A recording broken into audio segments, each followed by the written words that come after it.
उपनिषद हमारे देश की आध्यात्मिक संपदा है, अद्भुत संपदा है हमारे देश की यह। और हमारे समस्त वाङ्मय में, हमारे ग्रंथों में और जीवन जीने के ढंग में इनका एक बहुत बड़ा योगदान रहा है उपनिषदों का। और उपनिषद एक ऐसी गंगा है जो गंगोत्री से बहती हुई आई है, गंगोत्री वेद हैं। और ये वह जीवन के सिद्धांत हैं जिन पर चलकर हम अपने जीवन को अधिक कीमती बना सकते हैं। आपने सुना था कि परमात्मा पूर्ण है और उस पूर्ण से ये जगत पूर्ण बना और उसमें ही ये लीन हो जाता है, लेकिन परमात्मा घटता बढ़ता नहीं है। फिर आगे था कि उसी का साम्राज्य पूरी दुनिया में है और उसके परिवर्तन के सिद्धांत इस दुनिया में काम करते हैं। और उसी के कारण आपको संसार में भोग भोगने वाले जीवों को बहुत कुछ दिया जाता है उनके कर्मों के अनुसार, लेकिन यह इस दुनिया में लिप्त होने के लिए नहीं दिया गया। तुम्हें इससे मुक्त होना भी आना चाहिए। जीवन जीने को सरल बनाएं, लेकिन उसको लालच में जोड़ करके इतने गिद्ध वाली दृष्टि लेकर के मत जीना, क्योंकि हर चीज जहां से आई है वहीं वापस लौटती है। ये जीवन भी परमात्मा की अमानत है, इसलिए जिसने दिया है वही वापस लेगा भी सही। यह संदेश देने के बाद फिर आगे कहा कि ये भी ध्यान रखना कि जी भर के दुनिया में जीना है, लेकिन कर्मशील बनकर आपको कर्म योगी का जीवन जीना है। साथ में ये कहा गया है कि कर्म भी वो वाले करना जो तुम्हें बंधन में ना डालें, आवागमन के चक्र से तुम छूट सको और तुम अपने जीवन का अमृत प्राप्त कर सको। आगे जाकर फिर कहा गया था कि तुम्हें जीवन में अनेक प्रकार के उतार चढ़ाव के बीच जिंदगी इस तरह से जीने का अवसर मिलता है कि जिससे तुम अपने आप को ऊंचा उठा सको। लेकिन बहुत सारे लोग होते हैं, या तो वो जीवन से घबरा जाते हैं और फिर खुद को मार बैठते हैं।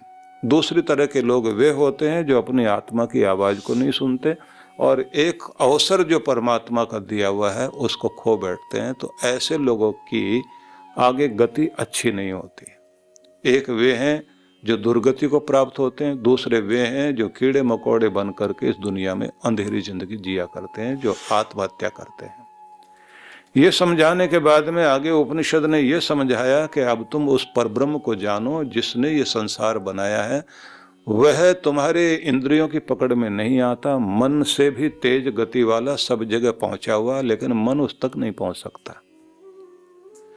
साथ में कहा गया है गति देता है लेकिन गति में आता नहीं है परमात्मा। ये सब समझाने के बाद फिर अब आइए हम उस बिंदु तक पहुंचे, क्योंकि भगवान की पूरी व्याख्या करके बताया गया है कि नस नाड़ियों से रहित है, वह शरीर धारण नहीं करता। मतलब वो परमात्मा जो सर्वव्यापी परम सत्ता है, सच्चिदानंद स्वरूप है, उसका कोई आकार नहीं है, शरीर नहीं है, उसका नस नाड़ी नहीं है। दुनिया में जीने वाले मनुष्यों को पाप बींद देते हैं, उनको पाप सबके शरीर में आर पार होकर उन्हें मिटाने में लगे रहते हैं। लेकिन एक दुनिया में सर्वोच्च सत्ता है जो शुद्ध है, परिशुद्ध है, परम पवित्र है और जो अक्षत है, अखंड है, एक रस है, वो इस दुनिया को व्यवस्था देती है। और जैसे शाश्वत रूप से सदा से जैसे दुनिया को बनाती रही, वैसे वो शक्ति इस दुनिया को बनाती रहती है। और ये समझो कि अनंत काल से, अनादि काल से ये क्रम दुनिया का चल रहा है। ये बताने के बाद अब आगे एक संदेश ये दिया गया है कि जियो तो कैसे जियो। संदेश ये दिया गया, अंधन तम प्रविशन्ति ये विद्याम उपासते ततो भूय इव ते तमो ये वो विद्यायाम रताः। अंधेरे में प्रवेश कर जाते हैं वे लोग, अंधन तम प्रविशन्ति, ये विद्याम उपासते, यहां विच्छेद करें अविद्याम उपासते। अर्थ हुआ कि जो लोग अविद्या की उपासना करते हैं वे अंधेरे में जाकर गिरते हैं। लेकिन ततो भूय इव ते तमो, वो उससे भी ज्यादा बड़े अंधेरे में जाकर गिरते हैं जो सिर्फ विद्या की उपासना करते हैं। तो अविद्या की उपासना करने वाले अंधेरे में गिरेंगे, उससे भी ज्यादा बड़े अंधेरे में वो गिरेंगे जो विद्या की उपासना करते हैं। मतलब क्या हुआ? विज्ञान, भौतिकवाद, इसको इन्होंने कहा है कि ये है अविद्या। मतलब एक भौतिकवाद, मैटीरियल को ही सब कुछ मानने वाले लोग जो है वह गहन अंधेरे की तरफ जा रहे हैं। ततो भूय एवते तमो ये वो विद्यायाम रता। लेकिन वो लोग भी जो स्पिरिचुअलिटी को या अध्यात्म को सब कुछ मानकर और भौतिक जगत की उपेक्षा करते हैं, दुनियादारी से दूर हटके बस केवल मात्र अध्यात्म में ही लगे हुए हैं, कहते हैं वो उससे भी ज्यादा अंधेरे में गिरेंगे। तो फिर क्या करना चाहिए? तो अगले मंत्र में समझाया गया, विद्याम च यस्त द्वेदो भयम स्वः अविद्याया मृत्युम तीर्थवा विद्याया मृतम उष्णुते।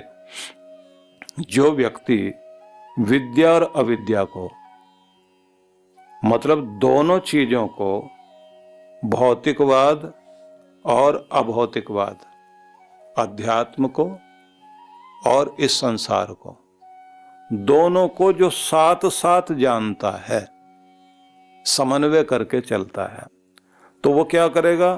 अविद्या मृत्युम तीर्थवा, ज्ञान विज्ञान से, साइंस से मौत को पार करेगा और विद्या के द्वारा अमृत को प्राप्त कर लेगा, अध्यात्म के द्वारा अमृत को प्राप्त कर लेगा। सार क्या हुआ? सार ये हुआ कि आपको संतुलन बनाना आना चाहिए। साइंस की भी जरूरत है, विज्ञान की भी जरूरत है और अध्यात्म की भी जरूरत है। आइंस्टाइन ने एक बड़ा सुंदर वाक्य कहा था जिसका सार ये था कि विज्ञान लंगड़ा है और अध्यात्म भी अंधा है।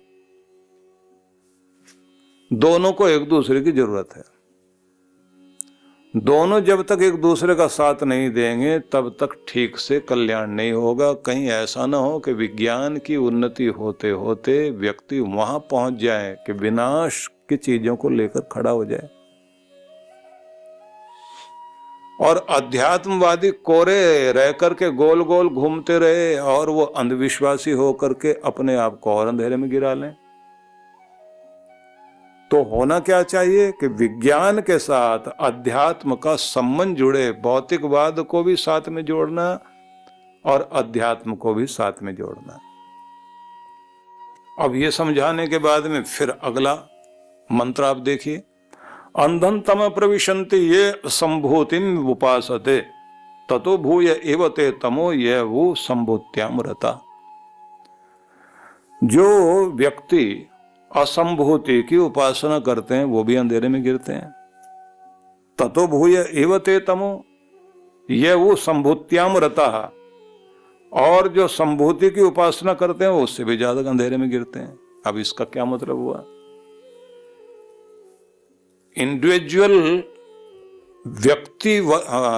व्यक्तित्व की या खुद की तरक्की करने के लिए आदमी पूरी ताकत लगाए, कहते हैं अंधेरे में गिरेगा, कि सिर्फ वो अपना सोचता है।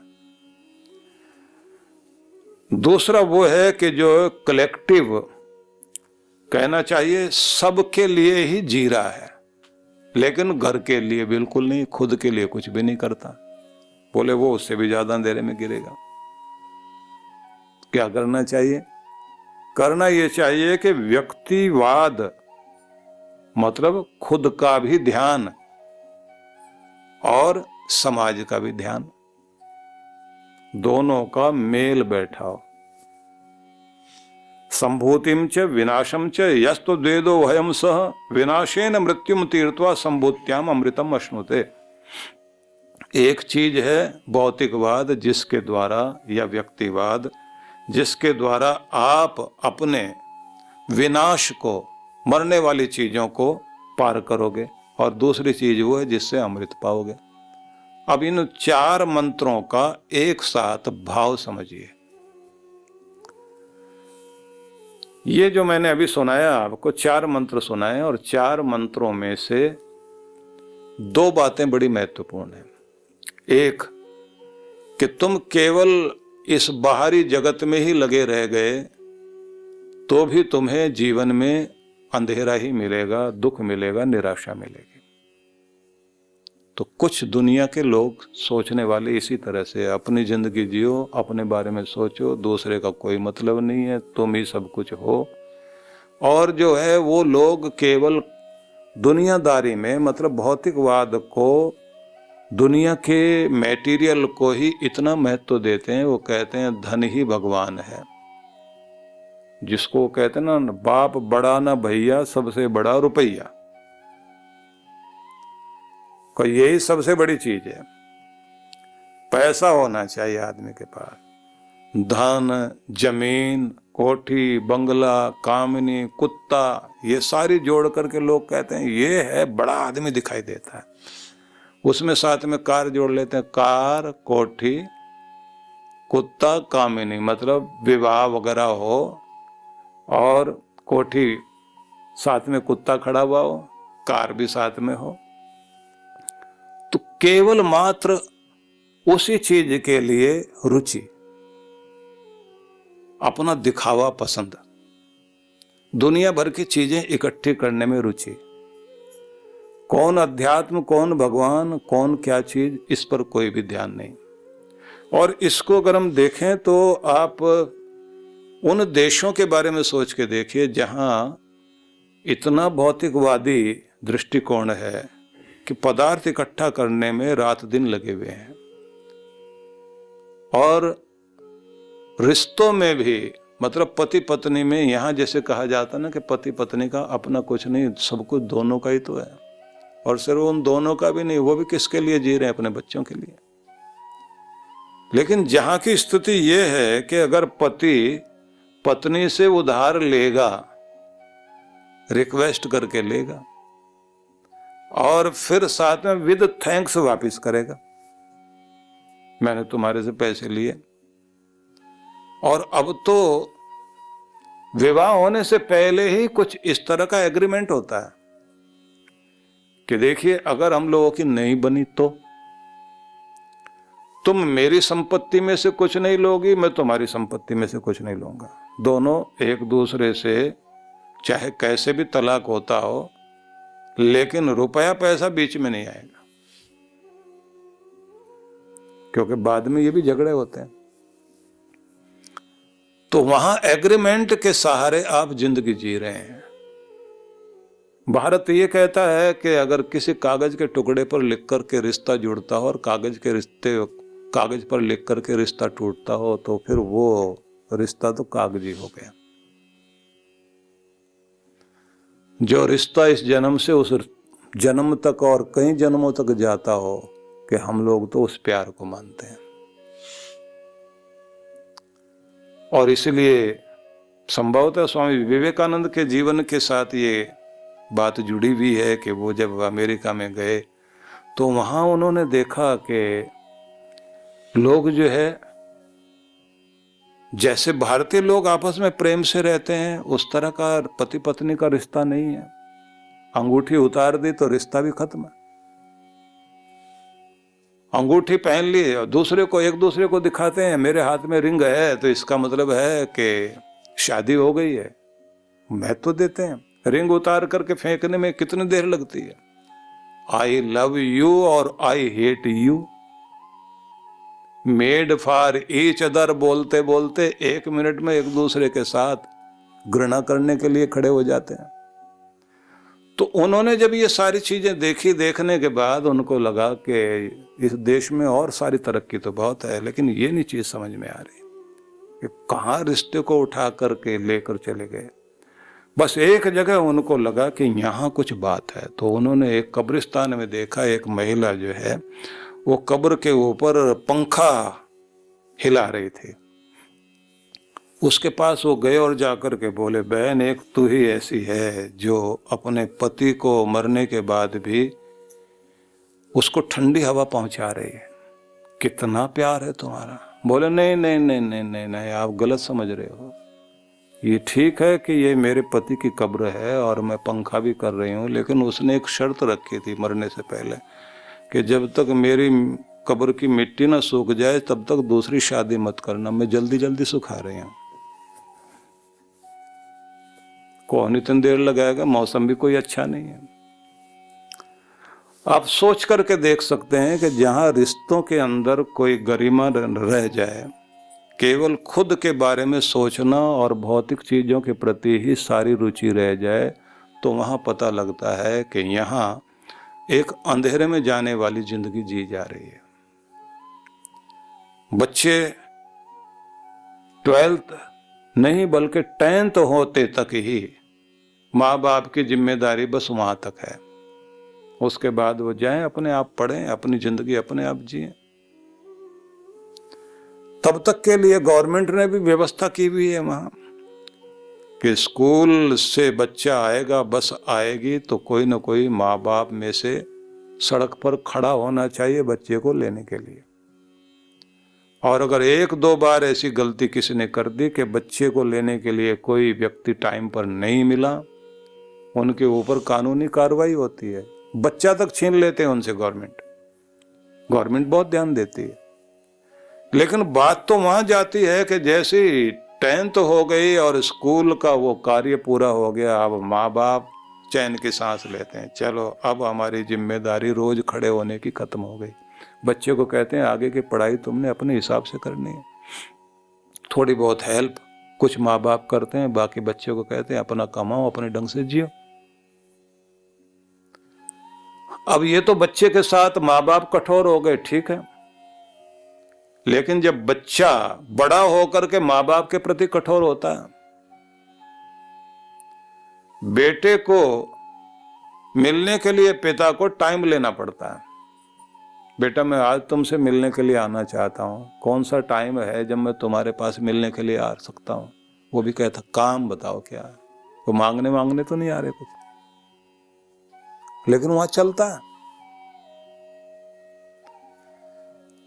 जहां एक तरह का जीवन है, और आप सोच लीजिए कि जो लोग ये मानते हैं कि जिंदगी बस एक ही बार मिली है और सबसे पहले कौन, मैं, इसलिए इंग्लिश में भी जब आई लिखनी होती है तो वो बड़े बड़े अक्षर में लिखनी होती है।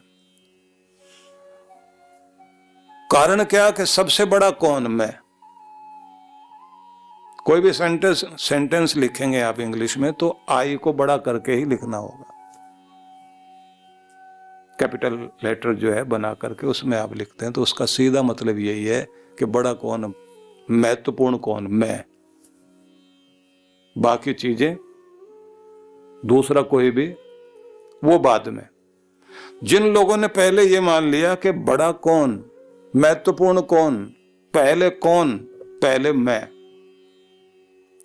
तो वहां समझ सकते हैं आप कि ऐसी जिंदगी जीने वाले लोग जो है कहते हैं कि वो भी पूर्ण जिंदगी नहीं जी रहे, उनकी भी जिंदगी में एक तरफ अंधेरा जा रहा है।